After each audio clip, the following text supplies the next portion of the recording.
Welcome back to the Bois Only Podcast. This is episode 14.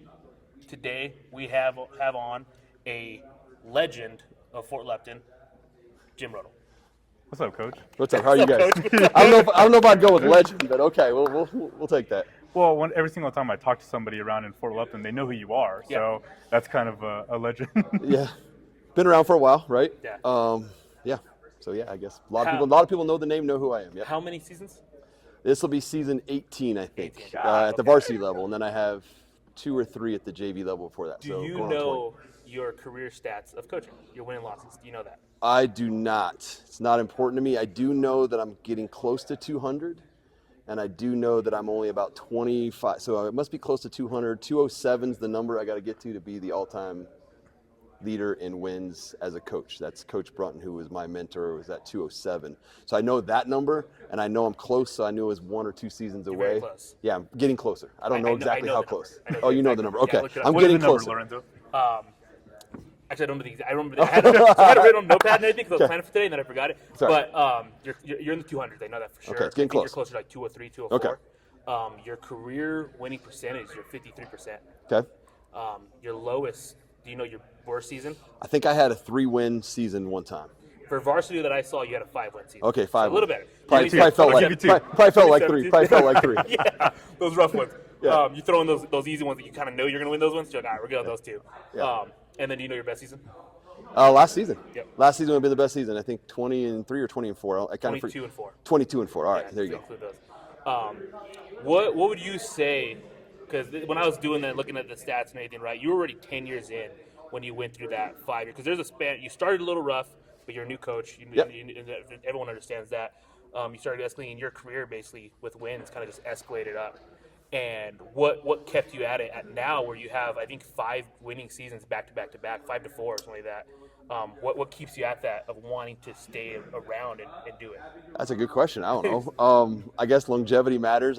Expectations, right? When you very first start out as a young coach, I think the biggest thing is you're building a program from the bottom up. Yeah. You don't know what's happened before you, and so it takes time to build those expectations. And now I don't want to say it's a machine in the sense of it's a machine, but you guys know, you guys both played for me, or the guy behind the camera over there played for me. It became an expectation that we're going to start right after we're done with our season, give you about a month, and there's a spring basketball. We play summer basketball, 30, 40, 50 games now, right? So there's just become an expectation of that you're doing that, and I think that builds the success. So I think it's really the consistency of making sure that they know what to expect all the time, and we play 80 games now.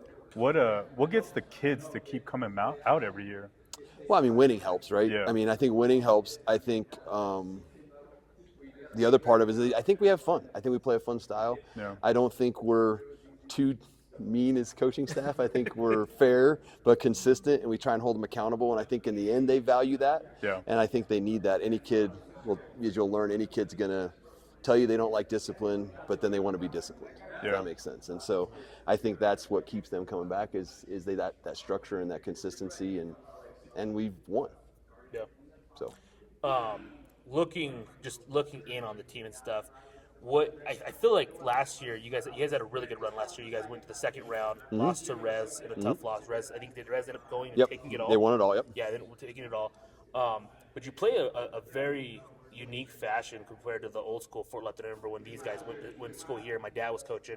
You did your 2 bigs. You had like a Zach Boyd and a Brody Nelson, and you had Jalen and Cruz and Jeff up top and stuff. And you ran your stereotypical 5-man with your 1 through 5.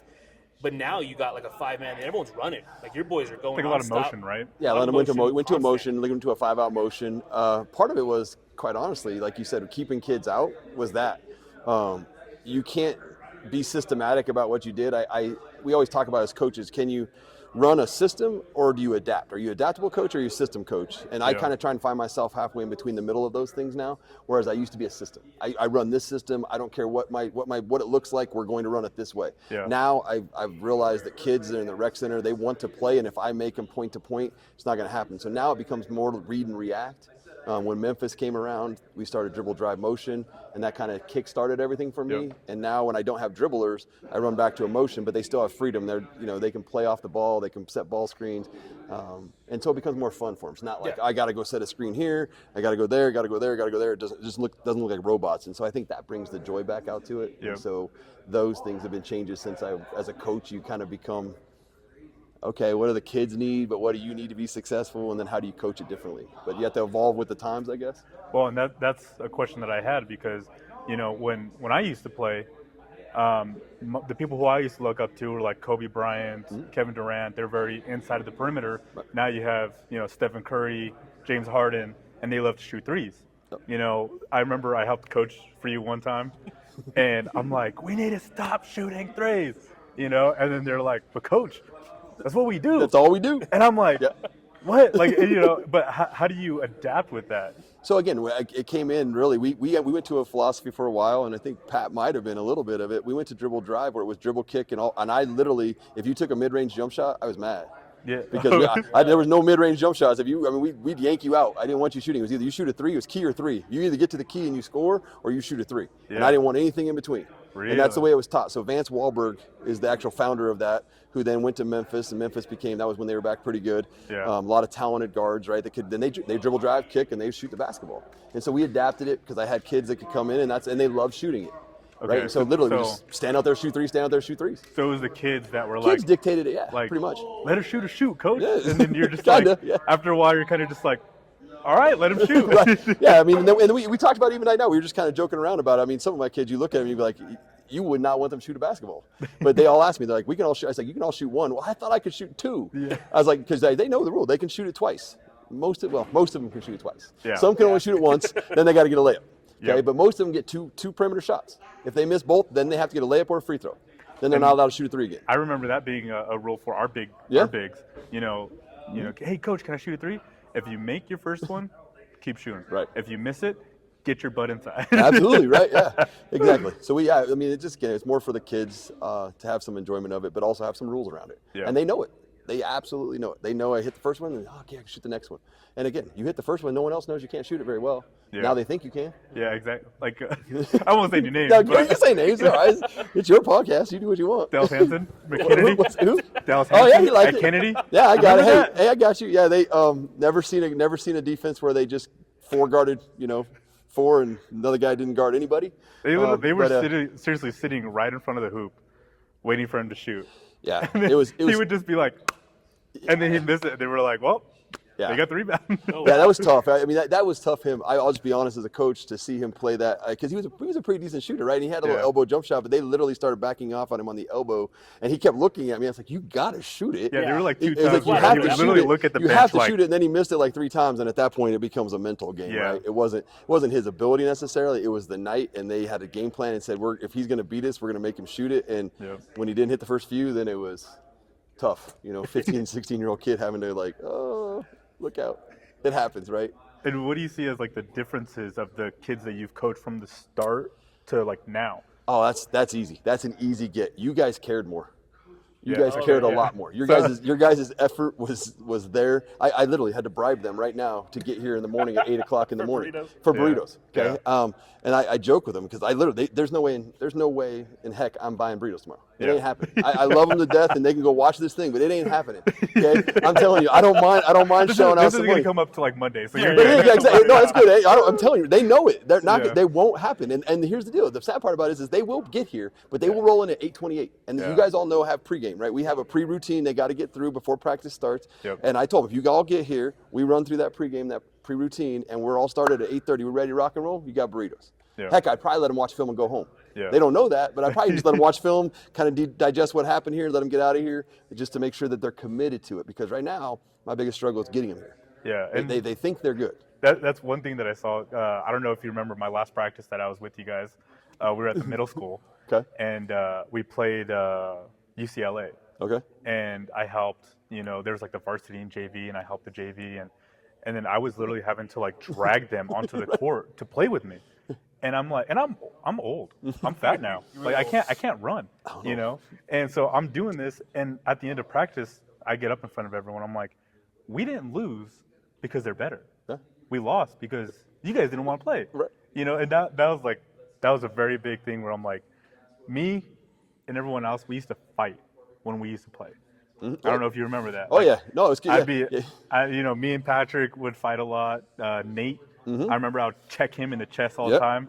And Big Owen. Yeah. Like, well, you guys are blessed, and we still have it a little bit right now. I have 9 seniors, right, and they're competing for minutes, and I got some freshmen, I got some sophomores, I got some juniors, and this class actually they're the ones that are showing up and working hard. Yeah. Right, and so that's also what makes it a little bit better, and typically speaking, I've always had that in some way. Yeah. Right. You not as competitive as you guys, and that's why I think we sometimes lack a little bit of that competitive now, because they're not pushed as hard because they think they've already assumed the position, if that makes sense.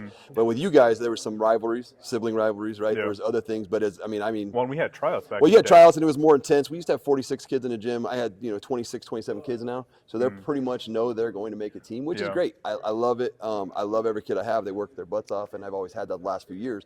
It's just that competitiveness isn't there because they don't necessarily have to compete, and I don't know, it's just different. Like I said, I always have those sophomores that are pushing those seniors, and this year I have a little bit of that, but I always enjoy that. If I can get a sophomore group and a senior group to battle, it makes my job easy because I don't have to coach effort. I remember being a freshman trying to check Zach Reynolds and Clint Cook. I'm like, I don't care who you are, how old you are, I'm gonna whoop you up. And same thing with him. He did the same thing when he came in.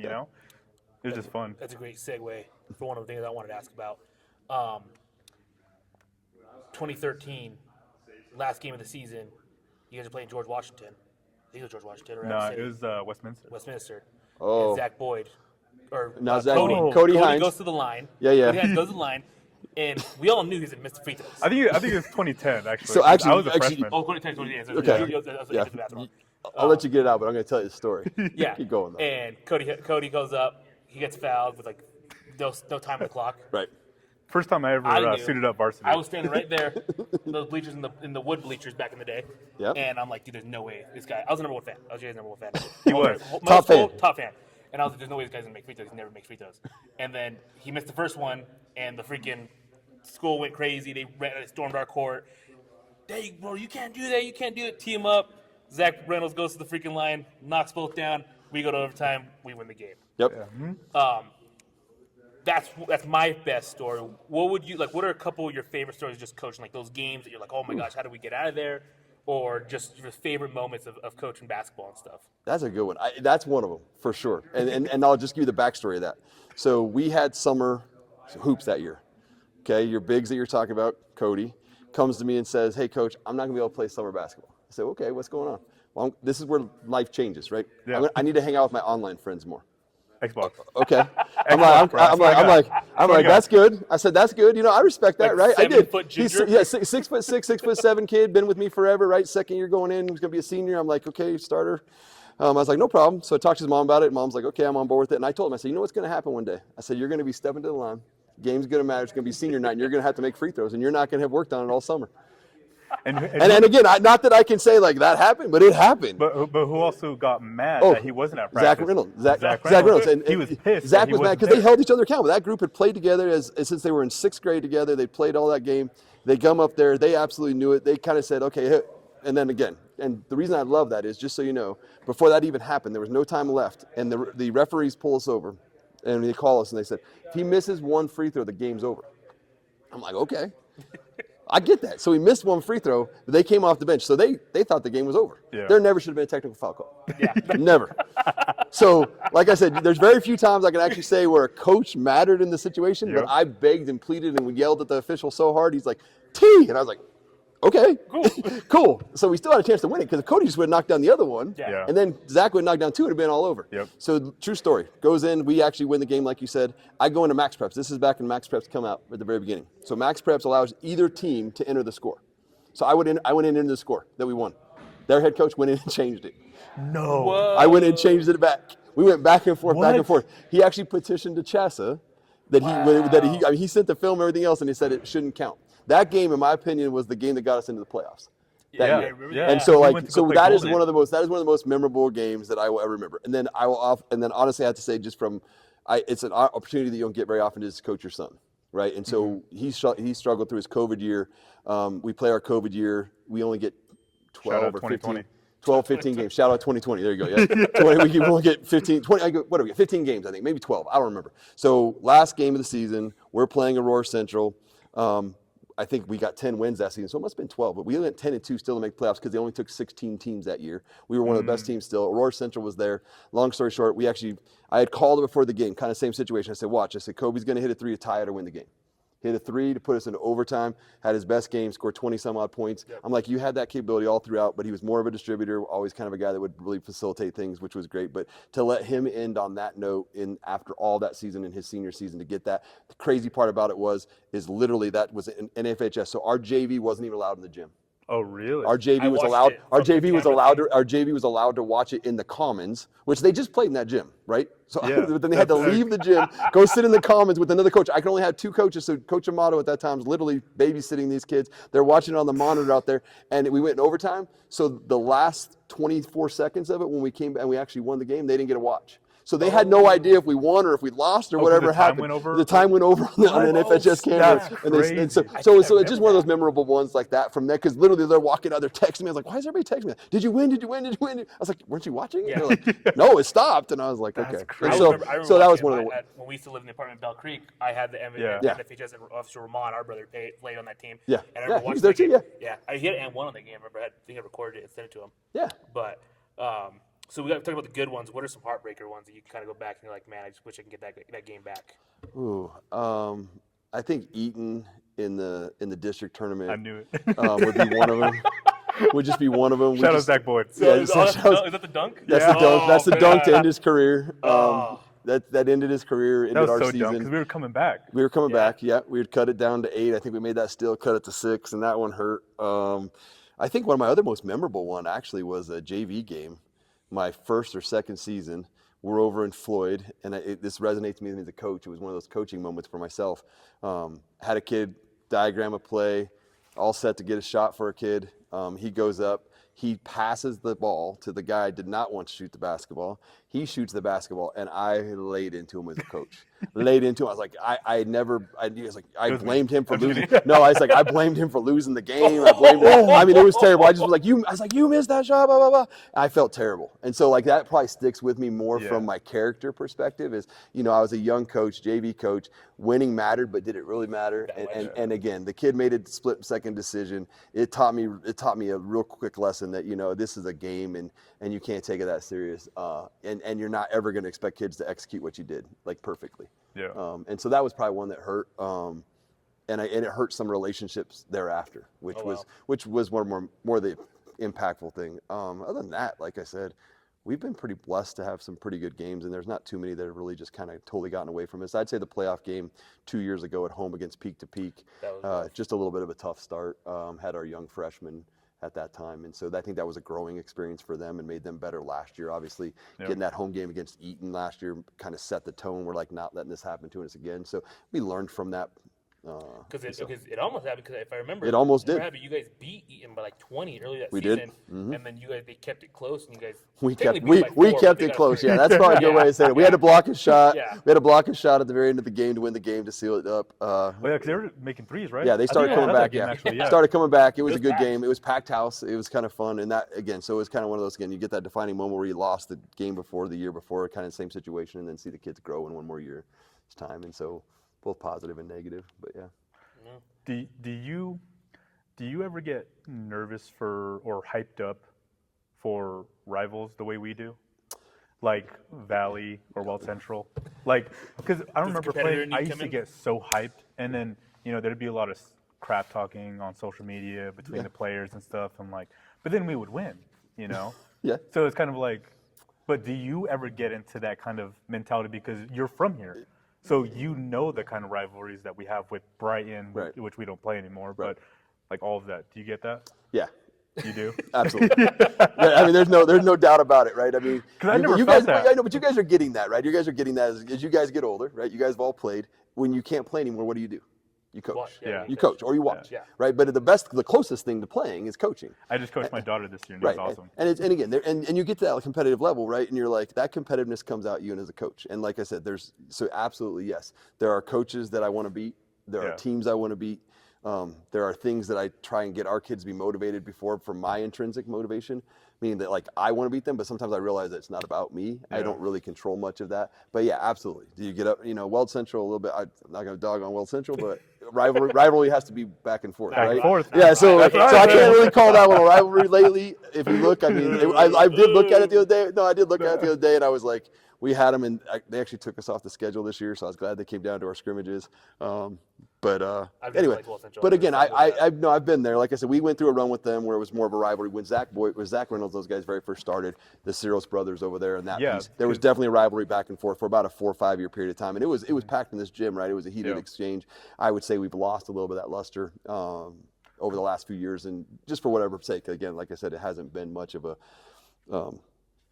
situation, I guess. But the other one that's natural is I get up because anytime, and I don't want to use this in a derogatory way, but anytime that we are looked at as the team from just Fort Lupton, like our demographics are such that we don't have a high, our poverty rate's one of the highest in the state, those types of things, right? And so I love the underdog role. I love the idea. Take pride in that. I love the idea of we're going to outwork you. We're going to be hard workers, and I love, like, we played Aurora Central the year they won the state championship. We took them all the way to the buzzer. Another memorable game. Had a chance to pretty much win, and I remember shaking the hand of the coach afterwards, and he's like, "We just hate playing you." And I was like, and that's, to me, that's just respect, right? It had nothing to do with my ability. And he even said, he's like, that's when Carlton Hurst, if you guys remember that kid, Carlton Hurst was one of the, he's still like one of the all-time leading scorers in the state. He's a really talented athlete, and we stopped him from going to the paint because he knew, and he didn't like it, that we'd step over and take a charge, and it was like, we're going to take your legs off from underneath you legally. I remember speaking, that. and again, and we had a chance to win it. We were down one, missed a 3 in the corner. I know who it was. Won't mention his name. Missed a corner 3. Mikey? I will say it. Missed a corner 3. Could have put it away. Could have put it away though, right? Put it away. Great shot, great opportunity. Exactly what we wanted. Just didn't go in. They went down the other side. They got a bucket, made it 3, and we lost, I think, by 4 in the end. But again, they were at that time were undefeated, 10-0 in our league. I think they were 5A at that time, and we were 3A at the time. And they went on to the state championship, won a state championship. I think that year we're runner-up in the 5A. And so, just those type of moments, like I relish the idea of rivalries where we're the underdog, or people look at us and go, "You're from Fort Lupton," and you guys know that about me. I don't like that when someone says that. I don't like people that even say, "Well, I'm just from." No, you are. I am from Fort Lupton. Like that's where I'm from. That's where I'm from. That's where we absolutely point, because like we have so much pride in where we come from and how we grew up. Our dad, he went to the school. He played basketball. We came here. We played basketball. This is what made us into who we are today. That's why, like, I want to fight someone when they're like, "Oh, yeah, I guess I'm from Fort Lupton." We had a comment on our thing saying Fort Lupton bums will never do nothing with their life on one of our podcasts. Everybody know from Fort Lupton. Everybody's. I don't know. First time we do double stuff. Yeah, they probably know you. We only wore this for you. We wore this for you. Oh, okay, I appreciate that. No, but I mean, everybody's entitled to opinion. Yeah. Right. Yeah. I mean, that's the beauty of America today, right? I mean, and now it's more prevalent than it's ever been. Yep. I mean, you have the instantaneous idea of what you can share with the public, right? I mean, that's the coolest thing, and it's also one of the toughest things. Yeah. Everybody asks me why we don't have crowds anymore. I'm like, heck, man, you can stand up there, and we used to all have to come because we had to get on the telephone and find out where the party was afterwards. If you weren't in the stands, you didn't know the score, you didn't know what happened, you didn't know where that was at, you didn't know that. Now kids, basically, you have one kid stand here videoing the whole game, and you're like, oh yeah, I saw him, saw that, they lost, we won, where are we going? Okay, well, we're all going here. Okay, one kid. Do you remember when we made a big old deal about the newspapers? Yeah, I remember that. So remember we asked you to switch the way that they announce us on the team, so that they did us. And then the whole student section was like, yeah. And then they did the other team, and then they brought up the newspapers, and they were like that. I was like, you're talking about the one where you just turn around and you read the newspaper and you ignore them. And then you came up, you're all, hey, that was a pretty cool idea. I was like, can we do it again? He's all, no. No, yeah, I don't know. Yeah, like I said, I love it. Like I said, crowds to me are something that need to come back. It's a part of the game, It's so much. It brought me so much joy as a kid when I played here, right? I mean, we used to have the House of Pain. It was called. And, I remember my dad told me about that. It was them, and it was us and Niwot, and it was that again. It's that rivalry of here's the IBM kids versus Fort Lupton, and they chanted some things that weren't very appropriate, and it rose us up, and I loved it. We used to have a little, one of our guys was a band player, played the drums and national anthem and stuff, and so those are the moments in high school that you just cherish, in my opinion, that you don't ever let go of. I look back on it all the time. Yeah. Wish you could. I know when you get to be an adult, pretty much becomes. I wish I could go back and do that again.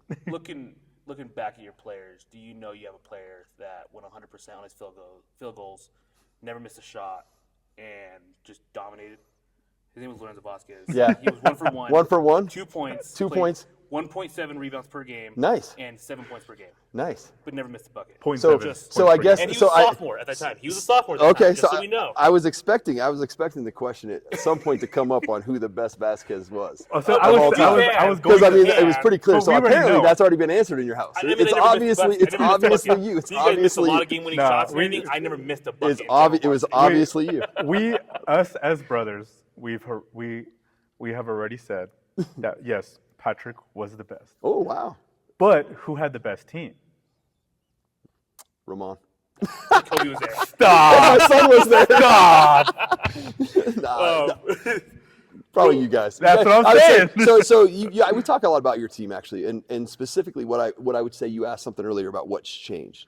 Your team played for each other. Yeah. And what I mean by that is you played football. You loved basketball. Yeah, and you liked football too. You were competitive at it. But Jeff Merritt loved football. Yep. Jeff Merritt didn't love basketball, but he played it, and he played it at a high level, and he played it hard because he wanted to play for you. Exactly. He wasn't playing for anybody else himself, and you guys included. Colton McCutcheon, that group, right? That group wanted to play for one another. Colton played all the sports. He ended up playing football and soccer. He wanted to play soccer. And his sport was really baseball, right? And or soccer, right? But he played basketball, and he had a game-winning shot at Vista Peak. I subbed him off the bench, and I asked him about that. That's another good moment, right? Subbed him off the bench, and he's like, "I'll knock this down, coach." Like, all right, you got this. Do you remember what happened when he knocked it down? I don't remember, no.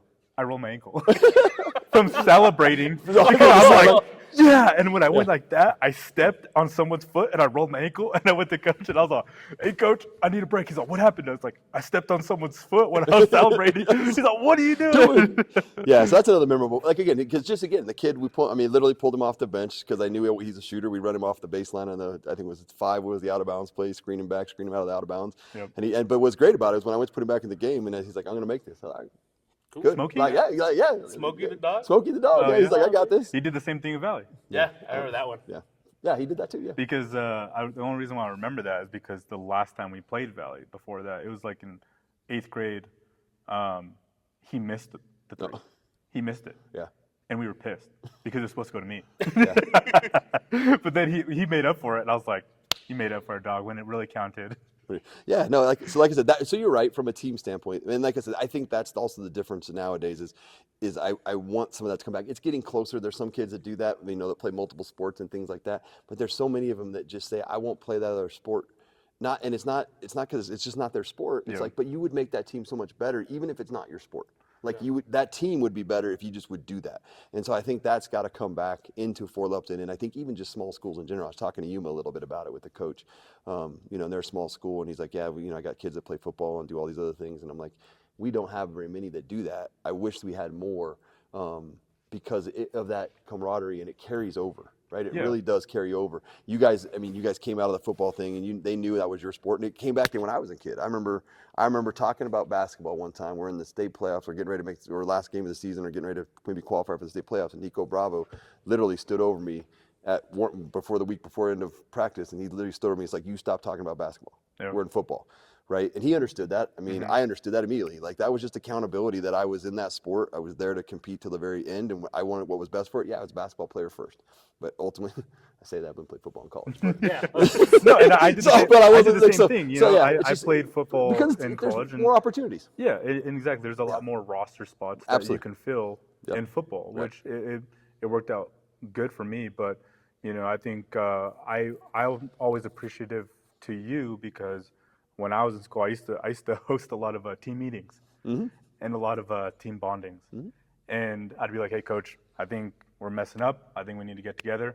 Like, "Right, everyone come over for lunch. I got pizza, or come over for dinner. I'll make some burgers and brats and stuff like that." And that's what we did. And I go to the other coaches on other sports, whatever, and I never had that. So it was kind of a little frustrating at the time, but it ended up working out, which I think that's why everyone comes back to play for you. I think that's why everyone comes back to talk to you and hang out with you. And during Christmas breaks and stuff like that, we come play ball, and it's just, I appreciate it. So thank you. Or they come back and coach for you. or they come back and Yeah. coach for you. A Like, lot of- you know, I like did Eli right now. easy. Yeah, like almost everyone tries to come back into Lupton. So, No, I appreciate that. Like and I you said, give opportunities too. yeah, like I said, when you can't play anymore, all you can do is coach, man. And if I Yeah. can get you those opportunities, let's go do it. Yeah, Eli's a good example. He's coaching 7th grade basketball. Yeah. We'll stray a little bit off. We have a little bit that we do in the podcast called Top 3. Okay. So this week we're gonna do top 3 because it's the spirit. You guys will see it after, but Thanksgiving sides. Okay. So I'll go with mine first. Okay. And the way we do it is I'll go with my 3rd favorite, my 2nd favorite, and then my top favorite. Okay. I'll give a little story on each why they're my thing, and then as that, Jalen will give one word to describe my top 3, and then you'll give one word to describe my top 3. So Okay. good, bad, terrible, whatever you want. Got it. So we'll get started. My number 3. And weird because I beg for it every Thanksgiving, but it's the must-have mac and cheese. I would take my sister-in-law's mac and cheese over my own brother because she throws down with that. Shout out Jasmine because goodness Shout out sakes, Jazz. she kills it. It's good. It's half my plate. The other half of that plate of a side is my mother-in-law. I've described it. They do a white Thanksgiving, which is a little different. And she does they're like, oh yeah, she makes this cheese and casserole. And I'm like, or cheese and cauliflower, whatever. Cauliflower. And I'm like, who does that? That's weird. Okay. And Riddle's like, that sounds good. yeah, I'm like, No, you guys will get to me. Though. And I'm like, You guys will get it here I'm in a like, goodness second. sakes. But then I ate it, and I'm like, yo, this is really good. And that's the one where you have to fight to get that. And then the number one goated, it's its own plate is stuffing. I'm a big stuffing guy. I love Really? stuffing. I love the stuffing that when you put it in the turkey and then you pull it out of the turkey with all the turkey juices inside of it. I eat that stuffing. That's my go-to. So that's my top 3. Jalen, you can give your. I'd say thick. Oh, baby. I'd be thick. One word to describe that. Traditional. Okay, I like it. That's a pretty good I one. like it. A lot of people say mac and cheese isn't very traditional for Thanksgiving, but You I like mentioned. You know, our Thanksgiving might look a little different than your Thanksgiving. mac and cheese isn't uncommon in our family I just had dynamic. that for dinner last night. We had some mac and something else the other day. I don't know what it was. Costco mac and cheese. there you go. My number 3, I'd probably go with green bean casserole. If you make it right, it is so good with the little bacon bits on top, actual bacon. Like you cook the bacon, chop it up, throw it up. Oh, I love it. And then number 2, I'd probably go mac and cheese.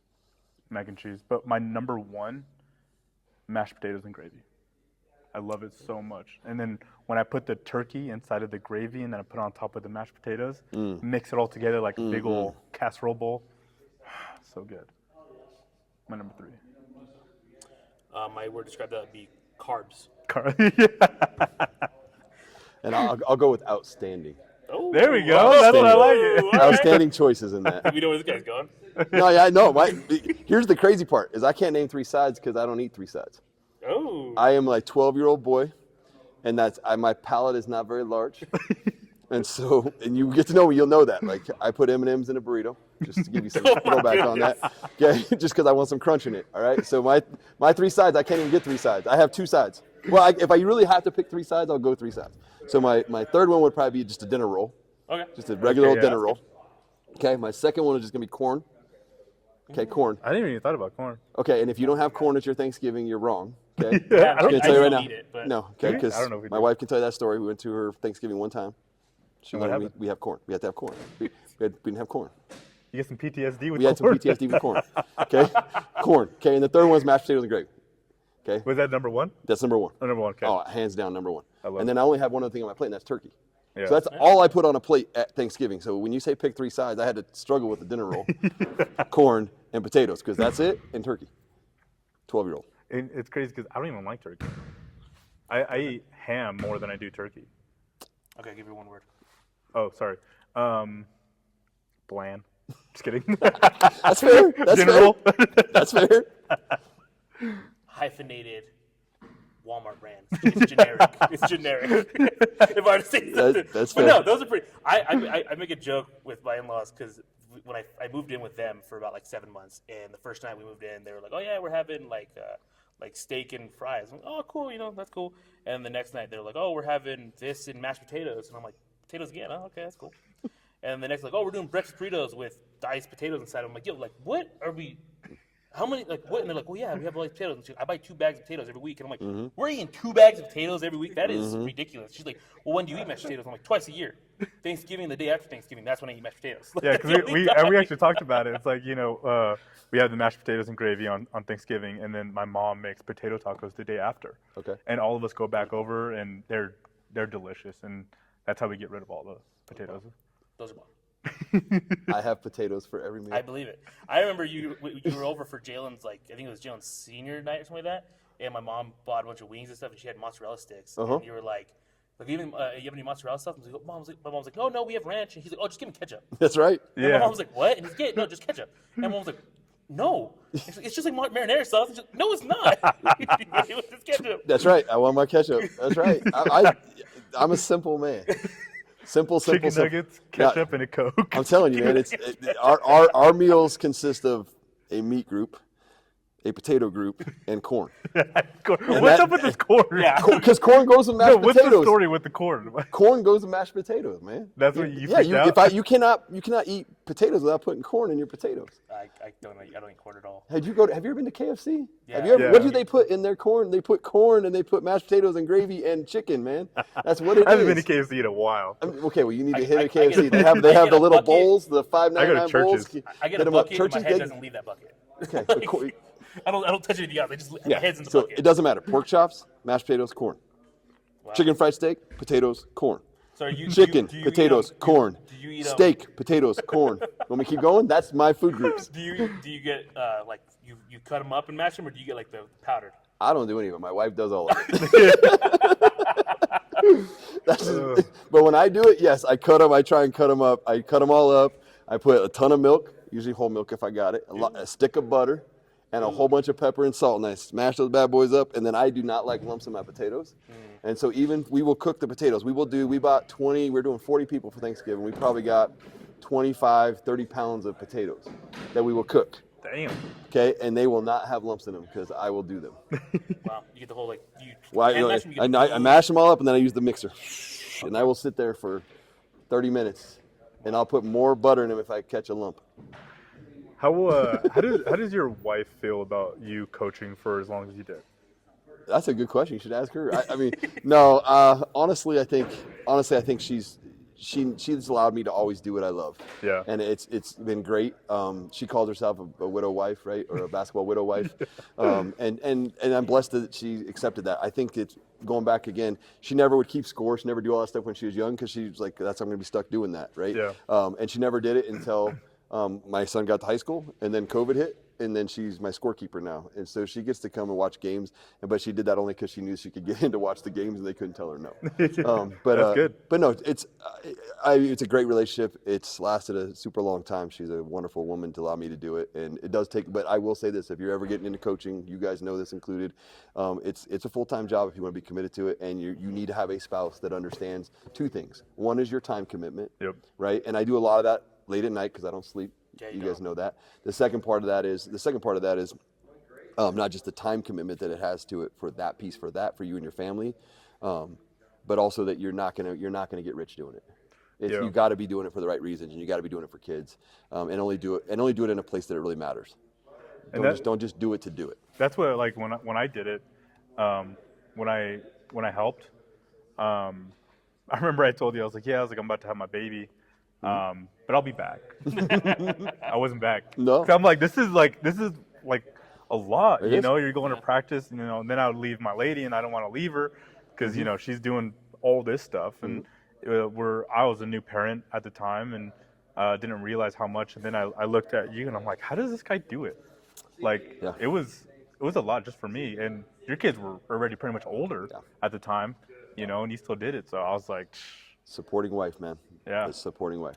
Before we cut this off and finish it off, is there any kind of advice you would give to young coaches? You know what I mean? Like you said, you're up 18 years, and I'm a young coach and stuff that I help with wrestling and stuff. And what would you say to young coaches? 'Cause a lot of guys are getting thrown into those positions because they're helping out schools and stuff. What would you let them know? Yeah, I mean, for me, I guess it kind of goes back to what I'd say before: is don't take it too serious, but take it serious enough that you're impacting kids' lives.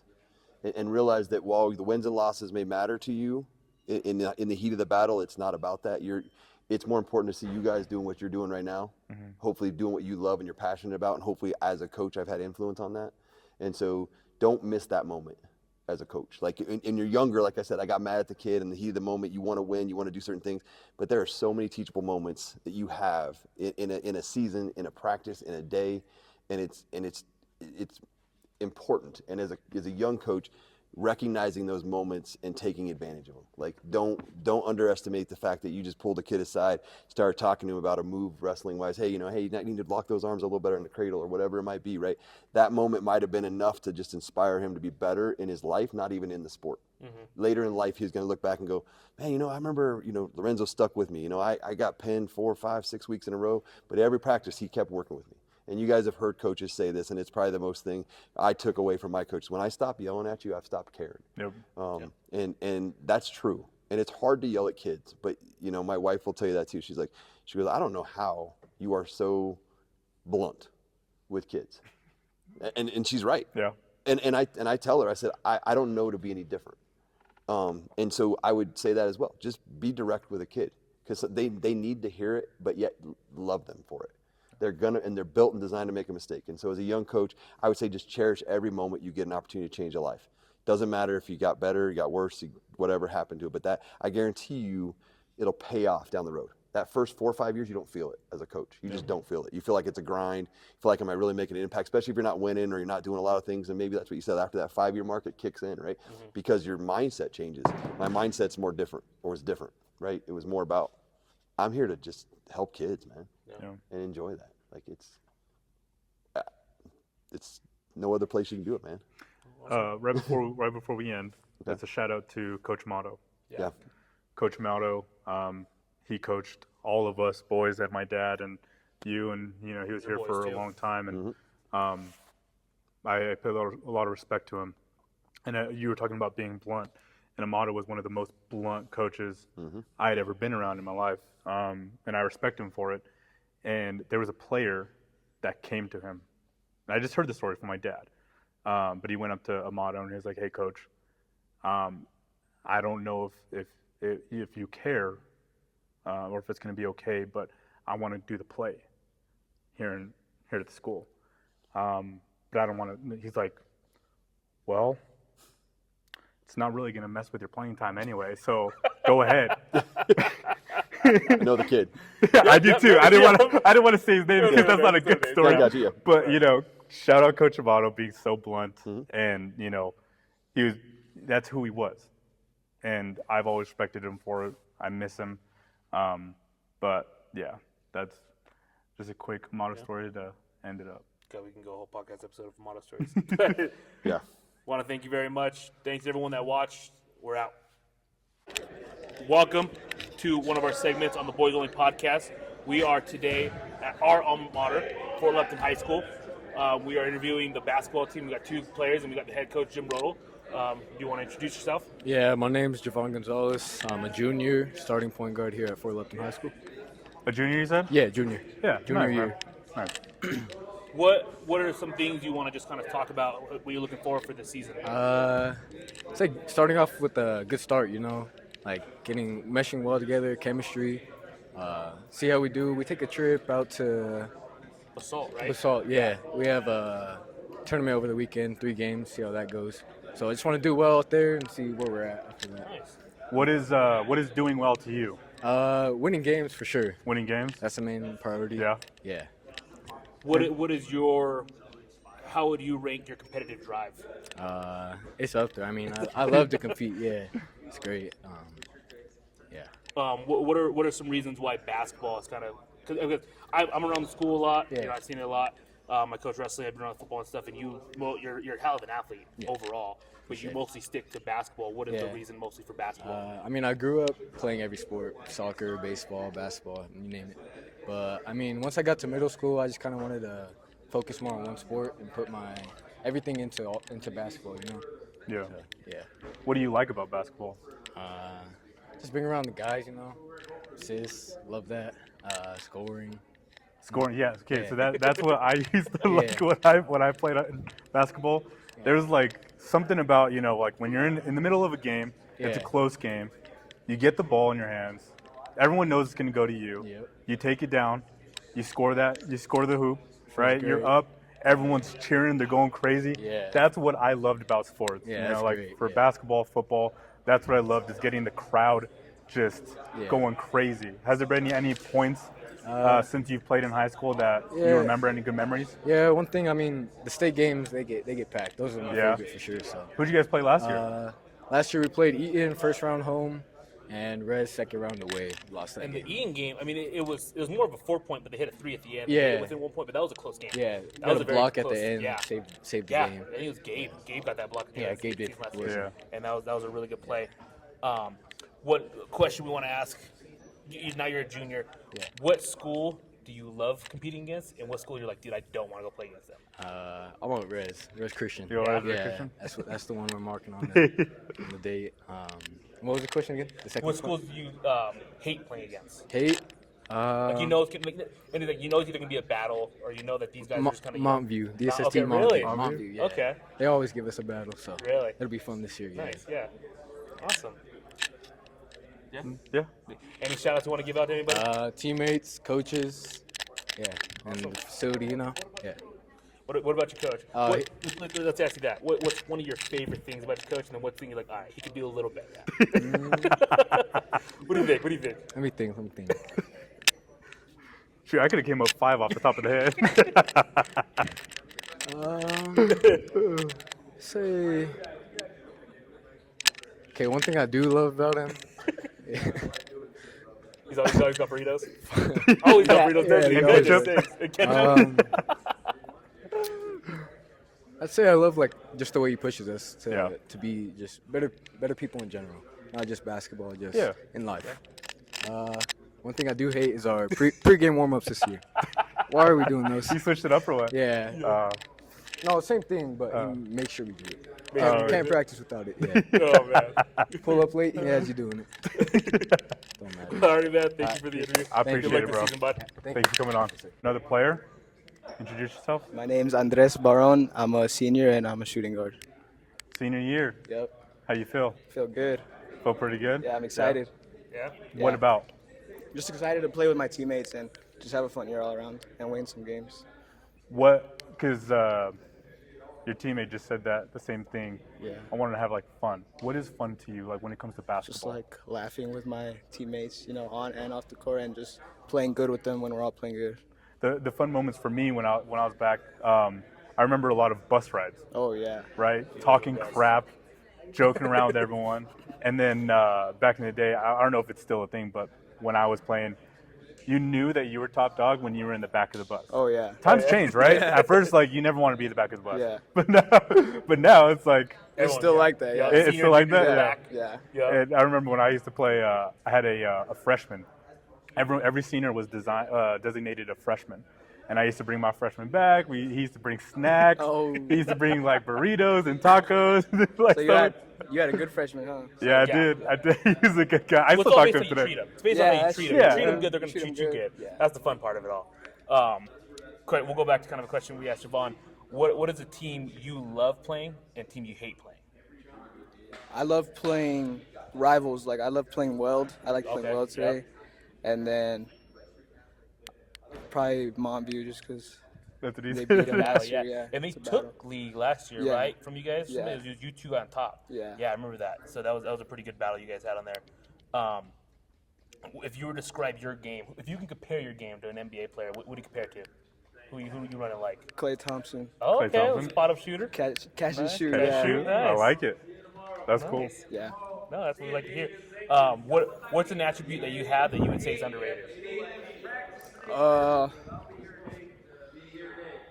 Like, are you My passing. okay? Your passing? Yeah. Yeah. Dude, I used to love making good passes. Yeah. Like the He no never look passed. passes. Yeah, no, I never never did. passed. He never passed. Which was why it was such a cool thing when I did. Yeah. So you're like a Michael Porter Jr. Yep, exactly. Yep, nope. They shoot the ball, and it was like, oh, I got the ball, I ain't giving it back. Like, that's what No, he did. my motto was shoot to get hot and shoot to stay hot. So even if I was like doing terrible, I would keep shooting and shooting and shooting, and then I would finally get hot. I'm like, okay, yeah, now I'm here. Like, I love that. Yeah. yeah. So, He used to play a lot in the hand down, man down. Oh, I yeah. did. Yeah. Like, if you're right in front of me and you're not putting your hand in my face or anything like that, I'm like, I don't care. Me too. That's how I am.